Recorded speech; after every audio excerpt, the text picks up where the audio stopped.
بسم اللہ الرحمن الرحیم۔ پیارے ناظرین، آپ اس ویڈیو کو سیو کر لیں، ہر روز لازمی ان دعاؤں کو پڑھا کریں۔ اہل ایمان کی دعا، حسبنا اللہ و نعم الوکیل، اس کا ترجمہ آپ نیچے خود پڑھتے جائیں۔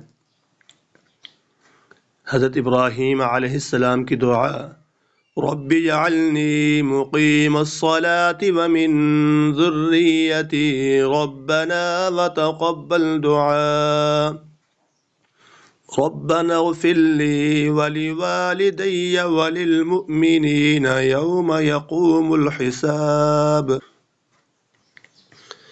حضرت نوح علیہ السلام کی دعا، رب انی مغلوب فانتصر۔ حضرت یوسف علیہ السلام کی دعا، فاطر السماوات والارض انت ولیہ فی الدنیا والآخرہ توفنی مسلما والحقنی بالصالحین۔